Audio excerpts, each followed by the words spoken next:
Yes, good morning, everyone.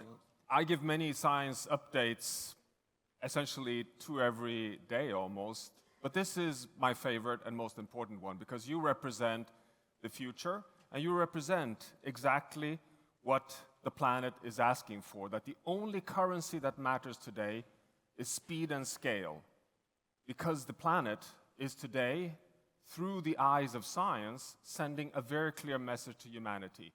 For the first time in human existence on planet Earth, we are coming very close to risking the stability of the entire planet, the very basis upon which social and economic development is developed and nurtured. We know today that what is at stake is the stability, the resilience, and the habitability on Earth. We're seeing the first signs of a planet losing its buffering capacity to cope with the stress from 150 years of unsustainable exploitation of resources, fossil fuel-based energy systems, and linear supply chains and value chains across essentially all industrial sectors. And you are part of the solution to drive a transition away from that, to have a safe landing within the scientifically defined planetary boundaries, which is all about prosperity and equity within a stable and resilient planet. The evidence, as you know, is overwhelming. Here you have the exponential pathway in the wrong direction, which shows on the red side the socioeconomic pressures from 1750 until today, GDP growth, population growth, resource exploitation. Up until 1950s, we have a linear, unsustainable use of the planet's resources, a free subsidy to the global economy. And then at the mid-1950s, we have this takeoff point, and we start the hockey sticks of pressure on the planet. The planet responds to the right-hand side with the hockey sticks of carbon dioxide, sulfur oxide, deforestation, biodiversity loss. They show exactly the same pressure. And now, in 2025, we've reached a ceiling. We can today talk of having reached what I call a saturation point, or as the late Professor Will Steffen, who was a co-author of mine with the Planetary Boundary Science, saying we're hitting hardwired biophysical processes that regulates the very functioning of the Earth system. There's no free space left. There's no ample forest or oceans or atmosphere or ice sheets that we can continue exploiting for free, add value, and plug into the economy. We now must operate within the wholly, fully filled up space on planet Earth. But it's actually even more challenging than that. Over just the last few years, we're starting to see signs of cracks in the ability of the Earth system to buffer the changes we're seeing. And the most dramatic graphs, you've probably seen them, are now on the screen here. On the left-hand side, you see atmospheric temperatures, and on the right-hand side, you see sea surface temperatures. The gray lines are observations over the past 20, 30 years. The gray lines are what has driven us scientists to warn that we have a climate crisis. So this is the linear rise of temperatures from fossil fuel burning, land use change, leading to the most unprecedented rapid speed of temperature rise, up to 1.2, 1.3 degrees Celsius of global mean surface temperature rise. Then suddenly, in 2023, we have a jump, and in 2024, we have another jump. So what you see here is a sudden acceleration in the rate of warming. That's what is illustrated with the sea surface temperature here. And the red line is 2025. So the drama is that we jump in just 1 year with 0.3 degrees Celsius, which is beyond anything we had expected or predicted. This is an El Nino year, so of course you can always claim that some part of this, correctly, is caused naturally through an El Nino oscillation. But then we have 2025, where we enter a La Nina phase, where you would expect the planet to cool down, relatively cool down, but that's not happening. We're seeing that we continue on this higher rate of warming. And if you show this data in a different way, here you have the hockey sticks of the 5 different sources of temperature measurements in the atmosphere to the left, and ocean temperatures to the right, and they all show, and statistically increasing or verifying, that the last decade we have an accelerated rate of warming. And this is a really deep concern, because already the first part of the line is what takes us to the climate crisis, and if we now have a tendency of an even higher rate of warming, that is potentially a first sign of a planet that is no longer able to cope with the pressures. And remember that the planet has, so far, been a remarkably friendly, protective biogeophysical system to our unsustainable pressures. 50% of carbon dioxide is taken up in the ocean and intact nature. 90% of the heat is absorbed in the ocean. 4% of the heat caused by our fossil fuel burning is consumed to melt ice. Are we seeing the first cracks in this ability? That's where we meet here in Berlin. A situation where, if anything, the planet is telling us we have to go faster to be able to avoid dangerous, really dangerous, potentially unmanageable outcomes. Why is this such an important piece of scientific evidence? Well, it's also because we now have unequivocal evidence that we're leaving the corridor of life. Now that is, as you know, coming from data from ice core data. Here you have 400,000 years of the journey of planet Earth. If we start further to the right here, we are at this point at global mean surface temperature of actually 1.3 degrees Celsius. That's the average 10-year moving average. We're heading towards 3.1 degrees Celsius by the end of this century. That's a point we haven't been in for the past 4 million years. I mean, to put it simple, I do not hesitate a second to simply say clearly that's a road to disaster. There's absolutely no evidence that we can support the world as we know it in a 3 degrees Celsius warmer planet. Now, we leave a very narrow, stable period, the 12,000 years since we left the last ice age, called the Holocene, a 14 degrees Celsius planet with variability, plus minus 0.5. Can you imagine everything that has happened over the past 12,000 years? A subhumid savanna system in the Sahara, the little ice age in the 16th century, 17th century, the medieval warm period when the Vikings supposedly crossed the Atlantic and even saw grape grown in the southern parts of Greenland. Yes, that happened within this very narrow range, and we're already outside of it. We were hunters and gatherers here. We've lived through 2 ice ages. Modern humans exist from 250,000 years ago, 2 ice ages. The wider spectrum of the corridor of life is that we've, so far as we know today, never exceeded 2 degrees Celsius over the past 1 million years. Deep ice age is -5. We modern humans through this period. We leave the last ice age as hunters and gatherers, and we enter this incredibly stable Holocene life corridor, and here we invent agriculture. And we start the civilizational journey as we know it today, and we're today 8, soon 9 billion people, and we can today conclude with very high degree of certainty that we depend on the Holocene. Our world depends on the stability of the interglacial equilibrium of the Holocene. Now that is humbling.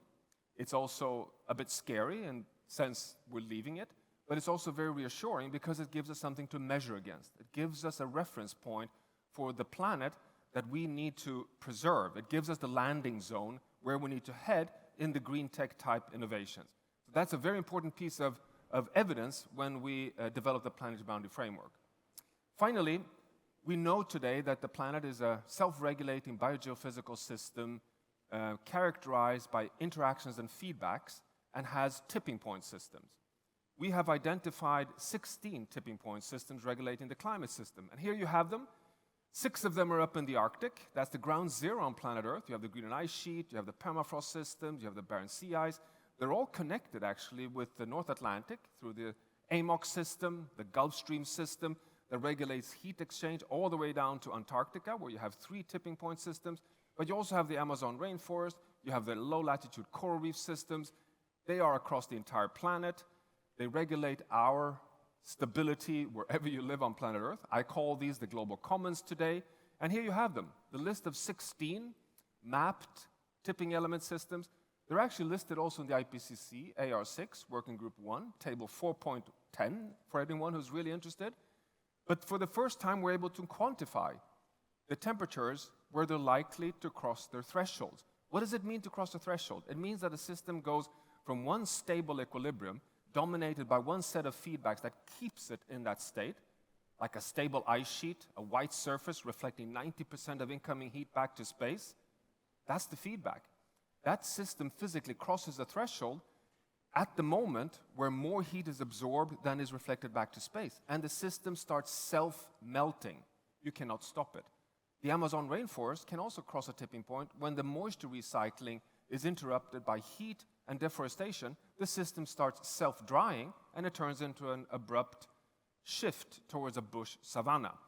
What you see here is the scientific uncertainty ranges. Admittedly, we don't have perfect precision yet. We call these the burning embers. The further to the right you go, the higher the likelihood of crossing a tipping point. The most important message here is look at these dots. This is the median assessment.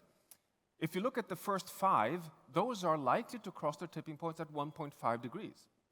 The point that we have agreed upon in the Paris Agreement and that we've approached already. We tasted 1.5 already 2024. The Greenland ice sheet, the West Antarctic ice sheet, tropical coral reef systems, abrupt thawing of permafrost, and collapse of the Labrador Sea. Just those 2 ice sheets hold 10-meter sea level rise. I mean, do we need more risk assessment to turn things around, given that we are going to breach 1.5 very soon because we're heading towards overshoot? What you see here is the so-called C2 scenarios of the IPCC, 100 scenarios that still hold 1.5 degrees Celsius, but we conclude at the Potsdam Institute that it's not possible anymore to deliver on the C1 scenarios, which are those scenarios that hold 1.5 without ever breaching it. We've loaded so much heat already into the atmosphere that it's too late to never exceed 1.5. We are on the other, instead, and this is the best science can offer, therefore, likely to breach 1.5 somewhere between 2030 and 2035, having an overshoot period before coming back under 1.5 by the end of this century. What you see here is an overshoot of 30, 40 years, reaching up to 1.7 degrees Celsius global mean surface temperature rise. To accomplish this still requires phasing out fossil fuels to net zero by 2050. It assumes no tipping points.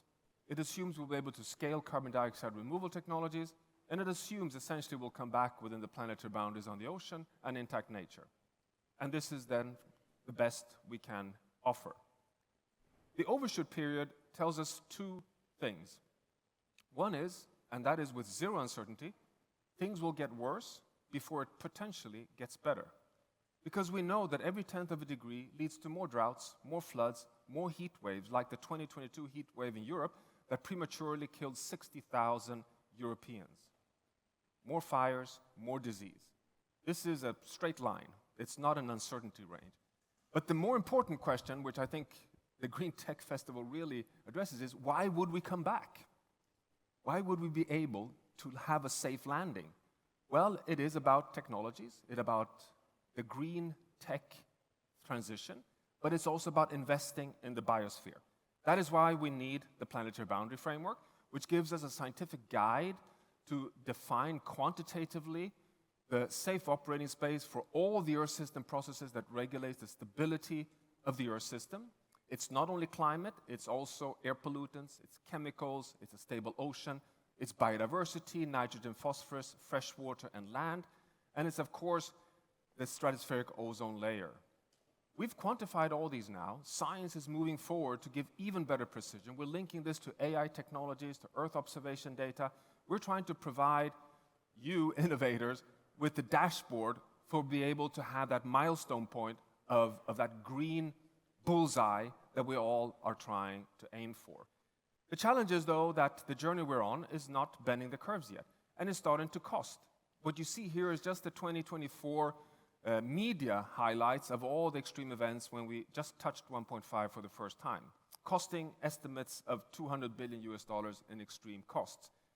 At the Potsdam Institute, we've done the latest climate economics analysis showing that the journey we're on will cost the global economy in the order of 19% loss of income already by 2050. I mean, we're talking 2-digit impacts on the global economy, which is massive if we do not turn this around. But moreover, the impacts are very, very unequally distributed. Just look at this global map from this paper showing that the countries' economies in red are likely to lose more than 25% of their income, while certain parts of the world are actually, at least on the short term, estimated to be economic beneficiaries. This is a big drama in terms of the equity in this transition, but also forces us to think as a collective, as a global collective. Just to close, then, what's the journey forward? Well, the global carbon budget is down to 200 billion tons of carbon dioxide. 200. that is equivalent to 5 years of emission, because we emit roughly 40 billion tons of carbon dioxide per year. So the pathway is very steep. We have to follow this journey. This is unpublished data, but it's again summarizing the IPCC. This is the roughly 5 to 10% per year reduction of emissions to a net zero point by 2050, a food system transition from source to sink, scaling carbon dioxide removal technologies, and investing in the planetary boundaries in the ocean and in nature. It's a global sustainability transition. It requires massive innovations. It requires what we increasingly are studying, what we call positive tipping points, meaning reducing the factors in society, from policies to values to perceptions, that hold the system in this inert, old, vested interest often of locking us in a fossil fuel, unsustainable, linear-driven model. All the externalities that are subsidizing our unsustainable consumption and production, to be able to unlock pathways to innovation. And of course, we have a lot of evidence here. I mean, many of you are probably driven in your work by the old theories of the diffusion of innovation by Everett Rogers, who showed, already in the 1960s, that if you get up to 20% of early adopters and innovators to adopt better solutions, that can trigger an S-curve of innovation, which is unstoppable. And we're starting to see that kind of double-digit penetration of sustainable solutions in the areas that you represent. And just to take a few of them, on solar and wind, I'm really excited to see that even the global south are approaching double-digit penetration of solar and wind. The global north are really reaching 20%. We have a rapid rise even in Africa and Southeast Asia, which is often underestimated, that things are moving very fast on renewable energy across the world. We have several economies following S-curve approaches, adoption of technologies. This is EV technologies. We all know the success story in Norway, where 90% of car sales are today fully electric. But look at Denmark, which has reached 60%. So this is just evidence that things are and can move very fast. I've done this table. Don't quote me on this. I would appreciate that. This is unpublished work. I've just listed the difficult-to-abate sectors: aviation, steel, cement, fertilizer, built environment, plastics, chemicals, mobility, transport. And when you do that, and talking to innovators and entrepreneurs, you see that there are solutions essentially on all these sectors. They are admittedly not marketable and not scalable, at least not at the global level yet. But if you do a quick kind of expert elicitation on these, my assessment is like this: that many of them have green lights, that the food system transition, mobility and transport, fertilizer and steel, they're essentially ready to go, ready to move very fast. The H2 green steel in Sweden, for example, hybrid. Germany has many innovation projects here. Several of them are in pilot phase, admittedly. We have some areas that are still really challenging, but there's nothing to stop us here to really move according to this planetary currency of speed and scale. So I leave you with this graph. If you summarize all the science we have released in our Planetary Health Check for 2024, showing that here is the safe space. We are, number one, in danger. We're outside of the safe space. The yellow zone here is what we call a danger zone. That's the scientific uncertainty range. Things can go wrong, but we are still kind of not entirely sure where the planet then is heading. My conclusion here is that this means we're in danger, yes, but we can still turn things around. We still have a window open for us to be able to transition back into the green space. We're not yet into the deep red zone, where it's very likely that we can no longer turn this around. So, a bit inspired by Billie Eilish, who was recently here, saying that, yes, the unsustainable party is definitely over. It's time to urgently turn things around. But my message to you is that the game is not over. It is still time for us to move this collectively and accelerate the pathway towards a safe landing, which will give us a more prosperous, more modern, more secure, more healthy, and stable world for all generations on planet Earth. So good luck with the festival. Thanks very much.